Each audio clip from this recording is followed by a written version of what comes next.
I am Sherlock Holmes. Hello there. I am Dr. Watson.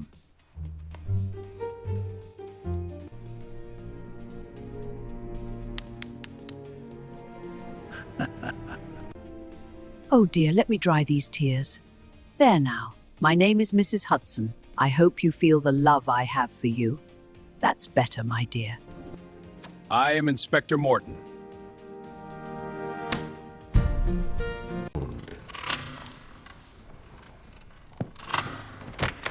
வாங்க Mrs Hatsun, என்ன திடீர்னு வந்திருக்கீங்க?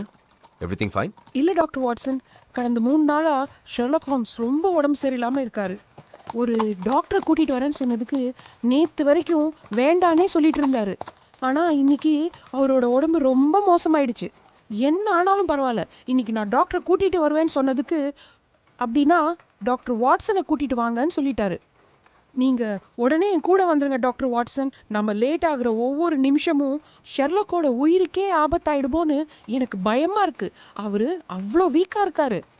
மிஸ்ஸஸ் ஹட்சன் சொன்னது கேட்டு நான் ரொம்ப பதறி போயிருந்தேன். மிஸ்ஸஸ் ஹட்சன் வந்த குதிரை வண்டியிலேயே நாங்கள் பேக்கர் ஸ்ட்ரீட்டுக்கு புறப்பட்டோம். மிஸ்ஸஸ் ஹட்சன், ஹோம்ஸுக்கு என்னாச்சு? எதனால் இப்படி திடீர்னு உடம்பு சரியில்லாமல் போச்சு? ஷெர்லாக் ஹோம்ஸ் கடைசியாக ஈஸ்ட் லண்டனில் தேம்ஸ் நதிக்கு பக்கத்தில் ஏதோ ஒரு தெருவுக்கு ஒரு கேஸ் விஷயமாக போயிருந்தார். அங்கேருந்து திரும்பி வந்ததுலேருந்தே அவருக்கு உடம்பு சரியில்லை. அங்கே தான் அவர் அந்த நோய் தாக்கியிருக்கணும்னு நினைக்கிறேன். போன புதன்கிழமையிலேருந்தே படுத்த படுக்கையாக தான் இருக்கார். பச்சை தண்ணி கூட அவர் வாயில் படலை.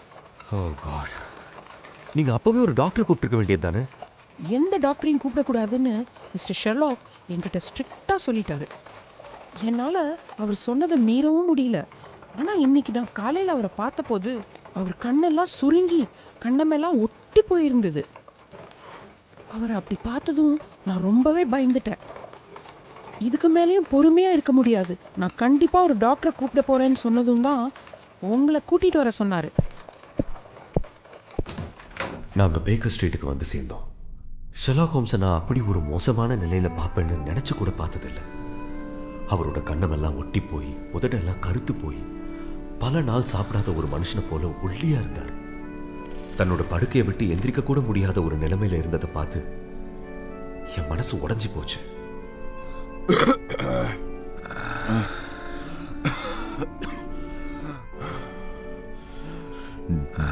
டாக்டர் வாட்சன்,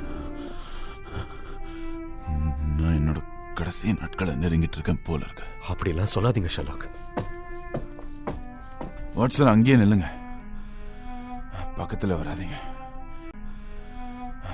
வராதீங்க. இன்னும் ஒரு அடி நீங்க முன்னாடி எடுத்து வச்சா கூட அடுத்த நிமிஷமே உங்களை இந்த வீட்டில் நான் வெளியில போக சொல்ல வேண்டியதா இருக்கும். என்னது ஷெர்லாக், என்ன சொல்றீங்க? கரெக்டா தான் வாட்சன் சொல்றேன், கிட்ட வராதீங்க. மிஸ்ஸஸ் ஹட்சன் சொன்னது அப்பதான் நல்லா புரிஞ்சது. ஷெர்லாக் ஹோம்ஸ் ரொம்ப மோசமான நிலையில தான் இருக்காரு. யோசிக்கிற தன்மையே ரொம்ப மாறிடுச்சு. ஷெர்லாக், உங்களுக்கு உதவி பண்றதுக்காக தான் நான் உங்க கிட்ட வந்து செக் பண்ணணும்னு சொல்றேன், புரிஞ்சுக்கோங்க. நீங்க நான் சொன்னதை மதிச்சு அங்கே அந்த இடத்துல நின்னாலே எனக்கு அது ரொம்ப பெரிய உதவியா இருக்கும். ஷெர்லாக் இப்படி மூஞ்சில் அடிச்ச மாதிரி பக்கத்துல வர வேண்டாம்னு சொன்னதும் எனக்கு என்ன செய்யறதுனே புரியல. அவர் இருந்த அந்த மோசமான நிலையை பார்த்து அவருக்கு எப்படி உதவுறதுன்னு யோசிச்சுக்கிட்டு அங்கேயே நின்னுட்டேன். வாட்சன், நான் சொன்னதில் உங்களுக்கு ஏதாவது வருத்தமா? உங்க நன்மைக்காக தான் வாட்சன் சொன்னேன் கிட்ட வராதீங்கன்னு. ஏன் நன்மைக்காகவா? ஆமா, எனக்கு வந்திருக்கிறது சுமத்ராவில் நல்லா பரவிக்கிட்டு இருக்கிற ஒரு நோய். இந்த நோயை பத்தி நம்மளை விட டச் நாட்டுக்காரங்களுக்கு தான் நல்லாவே தெரியும். ஆனா ஒண்ணு மட்டும் நிச்சயம், இந்த நோய் மிக சுலபமா ஒருத்தர்கிட்ட இருந்து இன்னொருத்தருக்கு தொடுதல் மூலமாவே பரவிடும். அது மட்டும் இல்ல வாட்சன், இந்த நோய் உயிருக்கே ஆபத்தானதும் கூட. அதனாலதான் சொல்றேன், என்கிட்ட இருந்து கொஞ்சம் தள்ளியே நில்லுங்க. ஷெர்லாக், இப்படியெல்லாம் நீங்க சொன்னா மட்டும் உங்களை அப்படியே விட்டுட்டு போயிடுவேன்னு நினைக்காதீங்க. யாரோ தெரியாத ஆள்னா கூட பரவாயில்ல, நீங்க என்னோட உயிர் நண்பன். உங்களை இந்த நிலையில தவிக்க விட்டுட்டு என்னால இப்படி தள்ளி நின்று பார்க்க முடியாது ஷெர்லாக்.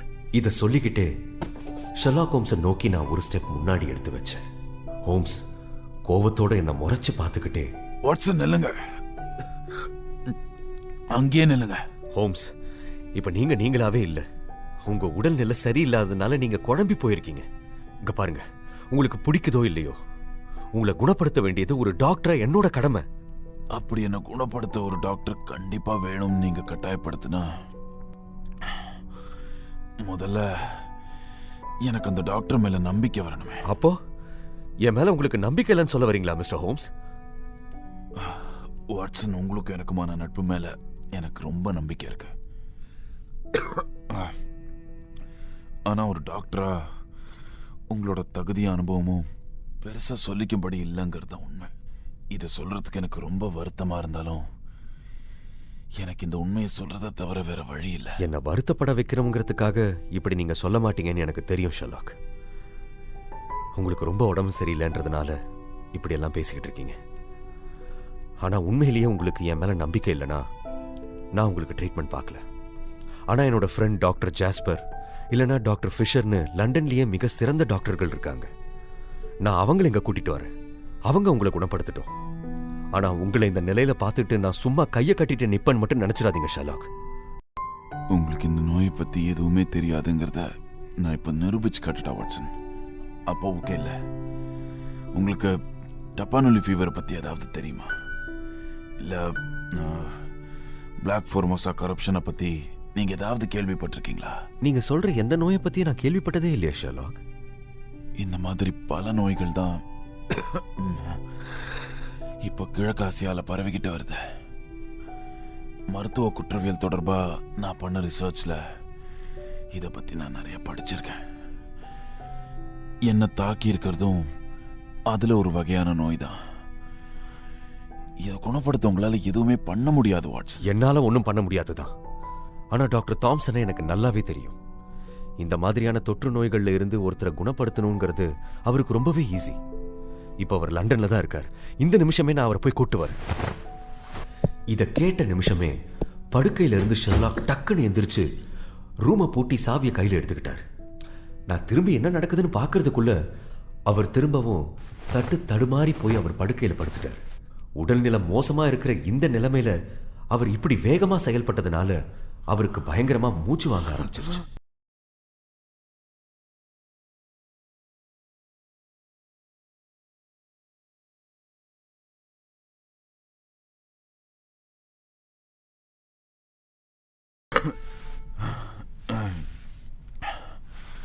வந்ததுல இருந்து இப்ப நான் சொல்ற பேச்சு கேக்குறீங்க.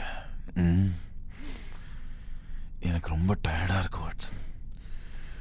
ஒரு நான் கண்டக்டர் மேல மின்சாரத்தை செலுத்தின அந்த பேட்டரிக்கு எப்படி இருக்குமோ அப்படி இருக்கு.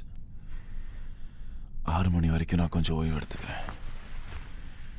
அங்க கொஞ்சம் புக்ஸ் இருக்கு, அதை வேணா எடுத்து படிங்க. ஷெர்லாக்கோட இந்த நிலையும் அவர் நடந்துகிட்ட விதமும் எனக்கு ரொம்பவே ஆச்சரியமா இருந்தது. அது மட்டும் இல்லாம அவர் அனாவசியமா வந்து கதவை லாக் பண்ணது ஏன்னு எனக்கு தெரியல. இவ்வளவு சோர்வா இருந்த நிலையிலையும் இவ்வளவு வேகமா என்னால நம்பவே முடியல. நான் அதே இடத்துல நின்று ஷெர்லாக் ஹோம்ஸை பார்த்தேன். இப்போ அவர் முகத்தில் ஒரு துணியை போட்டு அவர் தூங்கிக்கிட்டு இருந்தார். அவர் சொன்ன மாதிரி புக்ஸ் படிக்கிற மனநிலையில் நான் இல்லை. அதனால அந்த ரூமையும் அங்கே இருந்த பொருட்களையும் கவனித்து பார்க்க ஆரம்பித்தேன். சுவரில் வேர்ல்ட்ஸ் பெஸ்ட் கிரிமினல்ஸோட புகைப்படங்கள் மாட்டியிருந்துச்சு. ஒரு சில பயன்படுத்தப்பட்ட சிகார் துண்டுகள், புகையிலை பை, ஊசி, சின்ன கத்தி, பயன்படுத்தப்பட்ட புல்லட்ஸ். அப்போ தான் அங்கே கருப்பு வெள்ளை நிறத்தில் யானை தந்தத்தில் செய்யப்பட்டிருந்த ஒரு குட்டி பாக்ஸ் என் கண்ணில் பட்டுச்சு. மற்ற பாக்ஸ் மாதிரி இல்லை. அதோட மூடியை ஸ்லைட் பண்ணாதான் அதை திறக்க முடியும். அது ரொம்ப வித்தியாசமாக தெரிஞ்சது. அது என்னன்னு பார்க்க அது கிட்ட போய் அதை என் கையில் எடுத்தேன். வாட்சன், அது உடனே கேளுங்க. என்னோட பொருட்களை யாரும் எடுக்கிறது எனக்கு பிடிக்காதுன்னு உங்களுக்கு தெரியும்ல. நீங்க ஒரு டாக்டர் தானே, நீங்களே எனக்கு பைத்தியம் பிடிக்க வச்சுருவீங்க போலயே. போய் அங்க ஓரமா ஒரு இடத்துல உட்காருங்க. என்ன கொஞ்சம் அமைதியா ரெஸ்ட் எடுக்க விடுங்க வாட்சன். ஹோம்ஸ் போட்ட சத்தம் அந்த பேக்கர் ஸ்ட்ரீட் முழுக்கவும் கேட்டிருக்கும். நான் அந்த குட்டி பாக்ஸை இருந்த இடத்துலையே வச்சுட்டேன். ஆனால் ஹோம்ஸ் இப்படி என்கிட்ட எடுத்தெறிஞ்சு பேசினது எனக்கு ரொம்ப மன வருத்தமாக இருந்துச்சு. அவர் முன்னாடி மாதிரி சுறுசுறுப்பாக இல்லை. அதே மாதிரி அவர் மனதளவிலையும் பாதிக்கப்பட்டிருக்காருன்னு புரிஞ்சது. என்ன பண்ணுறதுன்னு தெரியாமல் அவர் சொன்ன 2 மணி நேரம் முடிகிற வரைக்கும் பொறுமையாக காத்திருந்தேன். அவரும் கடிகாரத்தை பார்த்தபடியே படுத்திருந்தார். மணி ஒரு 5:45 இருக்கும். வாட்சன் கையில் பணம் வச்சுருக்கீங்களா? வச்சிருக்கேன் ஷெர்லாக். அதில் காயின்ஸ் எவ்வளோ வச்சுருக்கீங்க? போதுமான அளவு தாராளமாகவே வச்சுருக்கேன்.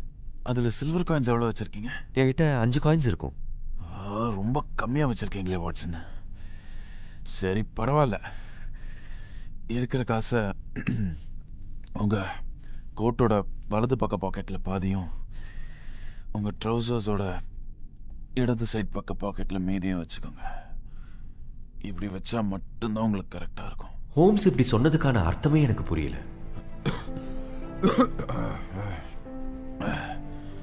வாட்சன், இப்போ எனக்காக நீங்கள் இந்த வழக்கு கொடுத்துங்க. வாட்சன் அண்ணா ரொம்ப கவனமாக பாருங்க. அதில் ஆயில் பாதிக்கு மேலே இருக்கக்கூடாது. அதுக்கப்புறம் அங்கே இருக்கிற ஒரு சில கடிதங்களையும் அப்புறம் கிழக்கு எடுக்கிற பேப்பர்ஸையும் என் பக்கத்தில் இருக்கிற இந்த டேபிள் மேலே என் கை கெட்டுற தூரத்தில் வைங்க. அதுக்கப்புறம் உங்களுக்கு பக்கத்தில் அங்கே ஒரு இடுக்கி இருக்குல்ல, அதை பயன்படுத்தி அந்த கருப்பு வெள்ளை நிறத்தில் இருக்கிற அந்த சின்ன பாக்ஸ் எடுத்து என் கிட்ட வச்சிருக்கிற இந்த பேப்பர்ஸ் மேலே வைங்க ப்ளீஸ். எனக்கு எதுக்கு இதெல்லாம் ஹோம்ஸ் பண்ண சொல்கிறாருன்னு தெரியலனாலும் அவர் சொன்னதுக்காக ஒன்று ஒன்றா செஞ்சேன். அது எல்லாத்தையும் நான் செஞ்சு முடித்ததும், ரொம்ப நன்றி டாக்டர் வாட்சன். இப்போ நீங்கள் போய் 13 லோவர் பர்கே ஸ்ட்ரீட்டை சேர்ந்த மிஸ்டர் கல்வர்டன் ஸ்மித்தை இங்கே கூட்டிகிட்டு வரணும். ஹோம்ஸ் தன்னோட நிலையை அறியாமல் என்னென்னமோ உளறிட்டு இருந்ததை பார்த்ததுக்கப்புறம் எனக்கு அவரை தனியாக விட்டுட்டு போக மனசே இல்லை. மிஸ்டர் கல்வர்டன் ஸ்மித்தா? அப்படி ஒரு பேரை நான் கேள்விப்பட்டதே இல்லையா ஷெர்லாக்?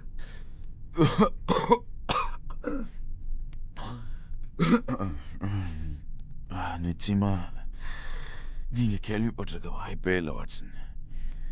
ஏன்னா என்னோட நோயை பத்தி முழுசா தெரிஞ்ச மிஸ்டர் கல்வர்டன் ஸ்மித் ஒரு மருத்துவரே கிடையாது. அவரு சுமத்ராலேருந்து வந்திருக்கிற ஒரு எஸ்டேட் மேனேஜர். அவர் சுமத்ராவில் தெரியாத ஆளே கிடையாது. இப்போன்னு பார்த்து அவர் லண்டனுக்கு வந்திருக்காரு.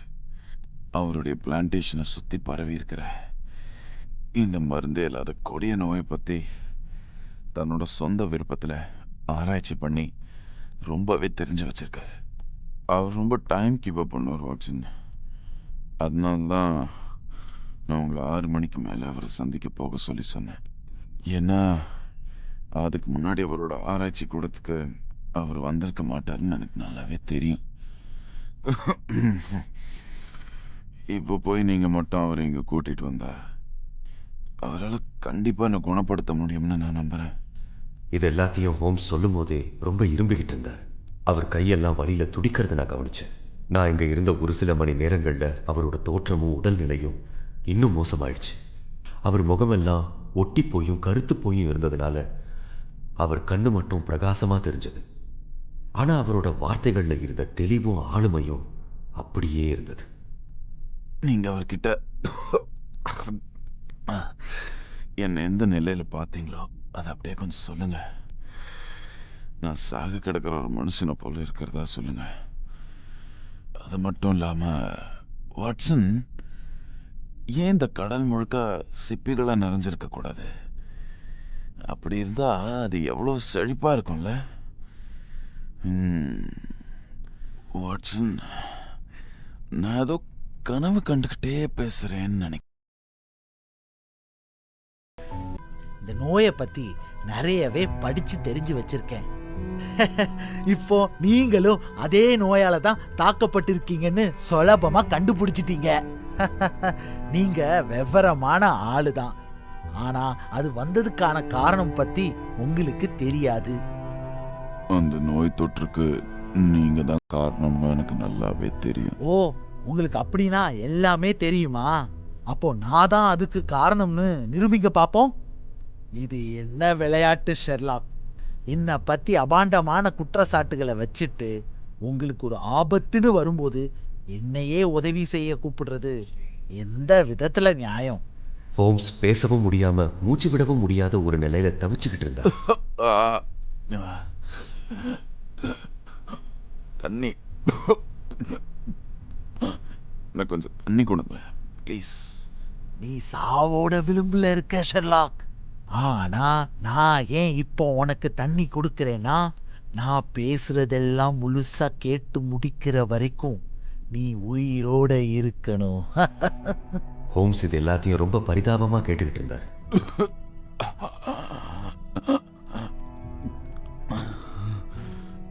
நடந்ததெல்லாம் மறந்துடுங்க. நான் எல்லாத்தையும் மறந்துடுறேன். இந்த ஒரே ஒரு முறை மட்டும் என்னை காப்பாத்துங்க. எதை மறக்கணும் ஷெர்லாக்? விக்டருடைய இறப்பை பத்தி. நீங்க தான் அந்த நோயை அவருக்கு பரப்பி அவரை கொன்னதா ஒத்துக்கிட்டீங்கல்ல. இதோட அந்த விஷயத்தை மறந்துடலாம். நீங்க மறப்பீங்களோ இல்ல ஞாபகத்துல வச்சுப்பீங்களோ அத பத்தி எல்லாம் எனக்கு கவலையே இல்ல. நீங்க என்ன கோட்ல ஏறி சாட்சி பெட்டியில உண்மையாவா சொல்ல போறீங்க? வேற ஒரு பெட்டிய பத்தி தான் பேசிக்கிட்டு இருக்கேன். சின்ன பெட்டி. உங்களுக்கு என் மருமகன் எப்படி செத்தான்ங்கிறத பத்தி சொல்லணும்னு எனக்கு எந்த அவசியமும் இல்ல. இவ்வளவு நேரம் நான் உங்களை பத்தி தான் பேசிக்கிட்டு இருந்தேன். சொல்லுங்க.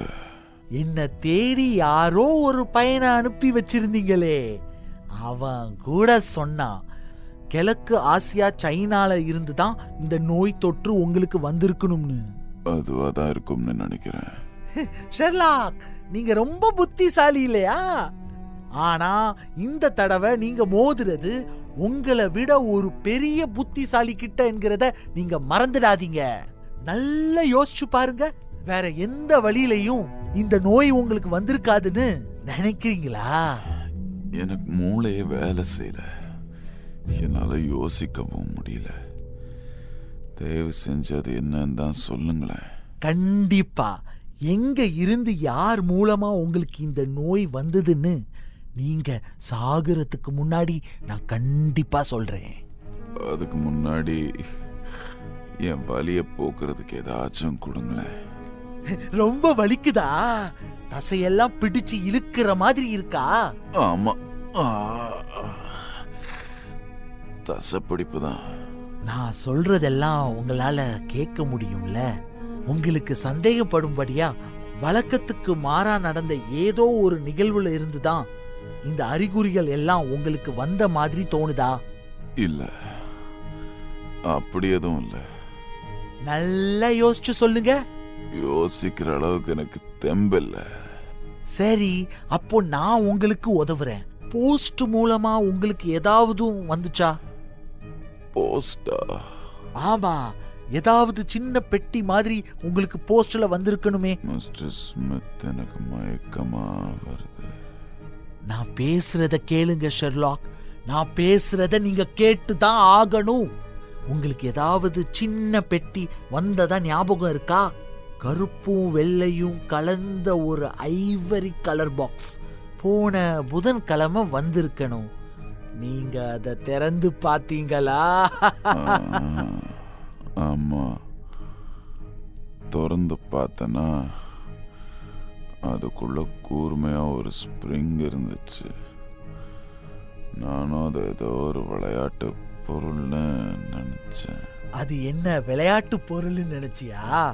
அது மூலமா தான் உனக்கு இந்த நோயே வந்திருக்கு. உன்னை யாரு என் வழியில குறுக்க வர சொன்னா? நீ மட்டும் வராம இருந்திருந்தா நான் இன்னைக்கு உன்னை எதுவுமே செஞ்சிருக்க மாட்டேன். எனக்கு இப்போ ஞாபகம் வருது. அந்த ஸ்ப்ரிங்ல வெட்டி என் கையில இருந்து லேசா ரத்தம் வந்தது.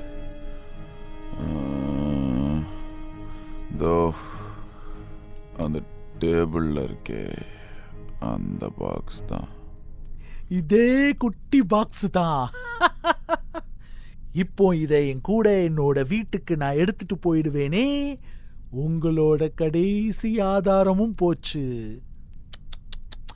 ஆனாலும் இப்போ உண்மை என்னன்னு உங்களுக்கு தெரிஞ்சிடுச்சு. விக்டர் எப்படி செத்தானோ நீயும் அதே மாதிரி சாகுறத இங்கேயே உட்கார்ந்து என் கண்ணால பார்க்க போறேன். என்னது திடீர்னு இப்படி இருட்டாயிடுச்சு? இல்ல, அறையே ரொம்ப இருட்டாயிருச்சு. அந்த கேஸை கொஞ்சம் அதிகம் பண்ண முடியுமா விளக்குல? கண்டிப்பா கண்டிப்பா விளக்க கூட்டி வைக்கிறேன். அப்போதானே உன்னோட முகத்தை என்னால தெளிவா பார்க்க முடியும். அவர் போய் அந்த விளக்க கூட்டி வச்சதும் அந்த அறைய பிரகாசமாயிடுச்சு. வேற ஏதாவது உதவி உனக்கு வேணுமா மிஸ்டர் ஷெர்லாக்? அப்படின்னா இதுக்கெல்லாம் என்ன அர்த்தம்? ஒரு நல்ல நடிகனா இருக்கிறதுக்கு அந்த கதாபாத்திரமே மாறுறது தான் சிறந்த வழி. உண்மையை சொல்றேன், நீங்க எனக்கு இப்ப கொடுத்த அந்த தண்ணியை தவிர 3 நாளா என் வாயில பச்சை தண்ணி கூட படல. படியேறி வர சத்தம் கேக்குதே. ஹலோ ஷெர்லாக், நாங்க கரெக்டான டைமுக்கு வந்துட்டோம் இல்லையா? வாங்க இன்ஸ்பெக்டர் மோர்டன் வாங்க. நீங்க கைது செஞ்சுட்டு போக வேண்டிய ஆள் தோ இங்கதான் இருக்காரு. உங்க மருமகன் விக்டரோட கொலை வழக்குல உங்களை கைது செய்ய வந்திருக்கோம் மிஸ்டர் ஸ்மித். மார்டன், ஷெர்லாக் ஹோம்ஸை கொலை செய்யறதுக்கு முயற்சி செஞ்ச வழக்கிலையும் சேர்த்து கைது செய்யுங்க. ஆனா பரவாயில்ல, அந்த கேஸை கூட்டி வச்சு உங்களை உள்ள வரத்துக்கான சிக்னலே அவர் தான் கொடுத்தார். அதுக்கு ரொம்ப உதவியா இருந்திருக்கார். மிஸ்டர் கல்வர்டன் ஸ்மித், உங்க ரைட் ஹேண்ட் பாக்கெட்ல இருக்கிற அந்த சின்ன பொட்டி இங்கே வச்சுட்டு போயிடுங்க. அது கோர்ட்ல உங்களுக்கு எதிராக சாட்சி சொல்ல தேவைப்படும். ஸ்மித் தன்னோட கையில மாட்டியிருந்த விலங்குல இருந்து தப்பிக்க முயற்சி பண்ற சத்தம் எனக்கு நல்லா கேட்டுச்சு. மிஸ்டர் ஸ்மித், நீங்க தப்பிக்கிறதுக்கு ஏதாவது முயற்சி பண்ணா உங்க கை தான் வலிக்கும். ஒரு இடத்துல ஒழுங்கா நில்லுங்க. என்ன நல்லா மாட்டி விட்டுட்டியே ஷெர்லாக். இதனால பின்னாடி உனக்கு தான் பிரச்சனை வரும். அதுக்கப்புறம் நானா ஒண்ணு இங்க வரல, அவரு தான் உன்னை குணப்படுத்துறதுக்காக என்னை இங்க வர சொன்னாரு. பரிதாபப்பட்டு வந்த இடத்துல என்னை இப்படி மாட்டி விட்டுட்டாரு. என்ன வேணா போய் சொல்லுங்க ஷெர்லாக், என்னோட வார்த்தையில உங்க வார்த்தைகளை விட உண்மை இருக்கு. ஐயோ, நடந்ததுல வாட்சனை மறந்தே போயிட்டேன். நீங்களும் மிஸ்டர் கல்வர்டன் ஸ்மித் கிட்ட அப்படி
கொலை பண்ணிருக்காரு.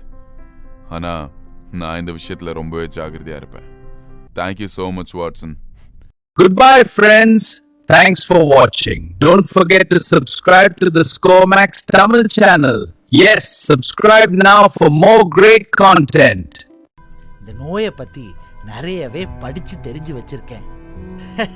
இப்போ நீங்களும் அதே நோயால தான் தாக்கப்பட்டிருக்கீங்கன்னு சுலபமா கண்டுபிடிச்சிட்டீங்க. நீங்க விவரமான ஆளுதான், ஆனா அது வந்ததுக்கான காரணம் பத்தி உங்களுக்கு தெரியாது. அந்த நோய் தொற்றுக்கு நீங்க தான் காரணம்னு எனக்கு நல்லாவே தெரியும். ஓ, உங்களுக்கு அப்படின்னா எல்லாமே தெரியுமா? அப்போ நான் தான் அதுக்கு காரணம்னு நிரூபிங்க பாப்போம். இது என்ன விளையாட்டு ஷெர்லாக்? என்னை பத்தி அபாண்டமான குற்றச்சாட்டுகளை வச்சுட்டு உங்களுக்கு ஒரு ஆபத்துன்னு வரும்போது என்னையே உதவி செய்ய கூப்பிடுறது எந்த விதத்துல நியாயம்? ஹோம்ஸ் பேசவும் முடியாம மூச்சு விடவும் முடியாத ஒரு நிலையில தவிச்சுக்கிட்டு இருந்தார். தண்ணி எனக்கு கொஞ்சம் தண்ணி கொடுங்க ப்ளீஸ். நீ சாவோட விளிம்புல இருக்க ஷெர்லாக். ஆனா நான் ஏன் இப்போ உனக்கு தண்ணி கொடுக்கறேன்னா, நான் பேசுறதெல்லாம் முழுசா கேட்டு முடிக்கிற வரைக்கும் நீ உயிரோட இருக்கணும். ஹோம்ஸ் இது எல்லாத்தையும் ரொம்ப பரிதாபமா கேட்டுக்கிட்டு இருந்தார்.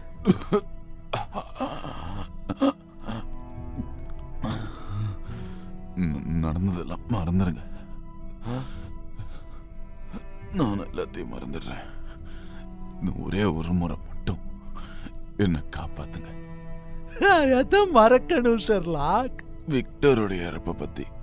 நீங்க தான் அந்த நோயை அவருக்கு பரப்பி அவரை கொன்னதா ஒத்துக்கிட்டீங்கல்ல. இதோட அந்த விஷயத்த மறந்துடலாம். நீங்க மறப்பீங்களோ இல்ல ஞாபகத்துல வச்சுப்பீங்களோ அத பத்தி எல்லாம் எனக்கு கவலையே இல்ல. நீங்க என்ன கோட்ல ஏறி சாட்சி பெட்டியில உண்மையாவா சொல்ல போறீங்க? வேற ஒரு பெட்டிய பத்தி தான் பேசிக்கிட்டு இருக்கேன். சின்ன பெட்டி. உங்களுக்கு என் மருமகன் எப்படி செத்தான்ங்கிறத பத்தி சொல்லணும்னு எனக்கு எந்த அவசியமும் இல்லை. இவ்வளவு நேரம் நான் உங்களை பத்தி தான் பேசிக்கிட்டு இருந்தேன். சொல்லுங்க. என்ன தேடி யாரோ ஒரு பையனை அனுப்பி வச்சிருந்தீங்களே, அவன் கூட சொன்னான் கிழக்கு ஆசியா சைனால இருந்து தான் இந்த நோய் தொற்று உங்களுக்கு வந்திருக்கணும்னு. அதுவாதான் இருக்கும்னு நினைக்கிறேன். ஷெர்லாக், நீங்க ரொம்ப புத்திசாலி இல்லையா? ஆனா இந்த தடவை நீங்க மோதுறது உங்களை விட ஒரு பெரிய புத்திசாலி கிட்ட என்கிறத நீங்க மறந்துடாதீங்க. நல்லா யோசிச்சு பாருங்க. வேற எந்த வழியிலையும் இந்த நோய் உங்களுக்கு வந்திருக்காதுன்னு நினைக்கிறீங்களா? எனக்கு மூளையே வேலை செய்யல. என்னால யோசிக்கவும் முடியல. தயவு செஞ்சு அது என்னன்னு தான் சொல்லுங்களேன். கண்டிப்பா. எங்க இருந்து யார் மூலமா உங்களுக்கு இந்த நோய் வந்ததுன்னு நீங்க சாகுறதுக்கு முன்னாடி நான் கண்டிப்பா சொல்றேன். அதுக்கு முன்னாடி என் வலிய போக்குறதுக்கு ஏதாச்சும் கொடுங்களேன். ரொம்ப வலிக்குதா? தசையெல்லாம் பிடிச்சு இழுக்கிற மாதிரி இருக்கா? ஆமா, தசைப்பிடிப்பு தான். நான் சொல்றதெல்லாம் உங்களால கேட்க முடியும்ல? உங்களுக்கு சந்தேகப்படும்படியா வழக்கத்துக்கு மாறா நடந்த ஏதோ ஒரு நிகழ்வுல இருந்துதான் இந்த அறிகுறிகள் எல்லாம் உங்களுக்கு வந்த மாதிரி தோணுதா? இல்ல, அப்படி எதுவும் இல்ல. நல்லா யோசிச்சு சொல்லுங்க. யோசிக்கிற அளவுக்கு எனக்கு தெம்பில்ல. சரி, அப்போ நான் உங்களுக்கு உதவுறேன். போஸ்ட் மூலமா உங்களுக்கு ஏதாவது வந்துச்சா? போஸ்டா?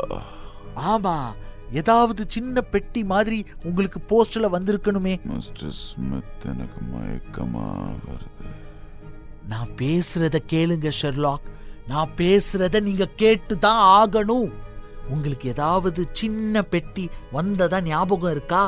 கருப்பும் வெள்ளையும் கலந்த ஒரு ஐவரி கலர் பாக்ஸ் போன புதன்கிழமை வந்திருக்கணும். நீங்க அதை திறந்து பாத்தீங்களா? ஆமா, திறந்து பார்த்தனா அதுக்குள்ள கூர்மையா ஒரு ஸ்ப்ரிங் இருந்துச்சு. நானும் அது ஏதோ ஒரு விளையாட்டு பொருள்னு நினைச்சேன். அது என்ன விளையாட்டு பொருள்னு நினைச்சியா? அது மூலமா தான் உனக்கு இந்த நோயே வந்திருக்கு. உன்னை யாரு என் வழியில குறுக்க வர சொன்னா? நீ மட்டும் வராம இருந்திருந்தா நான் இன்னைக்கு உன்னை எதுவுமே செஞ்சிருக்க மாட்டேன்.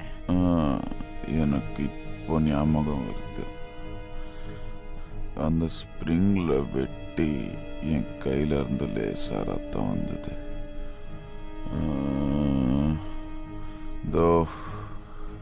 அந்த டேபிள்ல இருக்கே அந்த பாக்ஸ் தான். இதே குட்டி பாக்ஸ் தான். இப்போ இதை என் கூட என்னோட வீட்டுக்கு நான் எடுத்துட்டு போயிடுவேனே, உங்களோட கடைசி ஆதாரமும் போச்சு. ஆனாலும் இப்போ உண்மை என்னன்னு உங்களுக்கு தெரிஞ்சிடுச்சு. விக்டர் எப்படி செத்தானோ நீயும் அதே மாதிரி சாகுறத இங்கேயே உட்கார்ந்து என் கண்ணால பார்க்க போறேன். என்னது திடீர்னு இப்படி இருட்டாயிடுச்சு? இல்ல, அறையே ரொம்ப இருட்டாயிருச்சு. அந்த கேஸ கொஞ்சம் அதிகம் பண்ண முடியுமா விளக்குல? கண்டிப்பா கண்டிப்பா விளக்க கூட்டி வைக்கிறேன். அப்போதானே உன்னோட முகத்தை என்னால தெளிவா பார்க்க முடியும். அவர் போய் அந்த விளக்க கூட்டி வச்சதும் அந்த அறையே பிரகாசமாயிடுச்சு. வேற ஏதாவது உதவி உனக்கு வேணுமா மிஸ்டர் ஷெர்லாக்? அப்படின்னா இதுக்கெல்லாம் என்ன அர்த்தம்? ஒரு நல்ல நடிகனா இருக்கிறதுக்கு அந்த கதாபாத்திரமே மாறுறது தான் சிறந்த வழி. உண்மையை சொல்றேன், நீங்க எனக்கு இப்ப கொடுத்த அந்த தண்ணியை தவிர 3 நாளா என் வாயில பச்சை தண்ணி கூட படல. ஹலோ, படியேறி வர சத்தம் கேக்குதே. ஹலோ ஷெர்லாக், நாங்கள் கரெக்டான டைமுக்கு வந்துட்டோம் இல்லையா? வாங்க இன்ஸ்பெக்டர் மோர்டன், வாங்க. நீங்க கைது செஞ்சுட்டு போக வேண்டிய ஆள் தோ இங்கே தான் இருக்கார். உங்கள் மருமகன் விக்டரோட கொலை வழக்கில் உங்களை கைது செய்ய வந்திருக்கோம் மிஸ்டர் ஸ்மித். மார்டன், ஷெர்லாக் ஹோம்ஸை கொலை செய்யறதுக்கு முயற்சி செஞ்ச வழக்கிலையும் சேர்த்து கைது செய்யுங்க. ஆனால் பரவாயில்ல, அந்த கேஸை கூட்டி வச்சு உங்களை உள்ள வரத்துக்கான சிக்னலே அவர் தான் கொடுத்தார். அதுக்கு ரொம்ப உதவியா இருந்திருக்கார். மிஸ்டர் கல்வர்டன் ஸ்மித், உங்க ரைட் ஹேண்ட் பாக்கெட்ல இருக்கிற அந்த சின்ன பொட்டி இங்கே வச்சுட்டு போயிடுங்க. அது கோர்ட்ல உங்களுக்கு எதிராக சாட்சி சொல்ல தேவைப்படும். ஸ்மித் தன்னோட கையில மாட்டியிருந்த விலங்குல இருந்து தப்பிக்க முயற்சி பண்ற சத்தம் எனக்கு நல்லா கேட்டுச்சு. மிஸ்டர் ஸ்மித், நீங்கள் தப்பிக்கிறதுக்கு ஏதாவது முயற்சி பண்ணால் உங்கள் கை தான் வலிக்கும். ஒரு இடத்துல ஒழுங்கா நில்லுங்க. என்ன நல்லா மாட்டி விட்டுட்டியே ஷெர்லாக். இதனால பின்னாடி உனக்கு தான் பிரச்சனை வரும். அதுக்கப்புறம் நானா ஒன்னு இங்க வரல, அவரு தான் உன்னை குணப்படுத்துறதுக்காக என்னை இங்க வர சொன்னாரு. பரிதாபப்பட்டு வந்த இடத்துல என்னை இப்படி மாட்டி விட்டுட்டாரு. என்ன வேணா போய் சொல்லுங்க ஷெர்லாக், என்னோட வார்த்தையில உங்க வார்த்தைகளை விட உண்மை இருக்கு. ஐயோ,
ஜாகிரதையா இருப்பேன். Thank you so much, Watson. Goodbye, friends. Thanks for watching. Don't forget to subscribe to the Scoremax Tamil channel. Yes, subscribe now for more great content.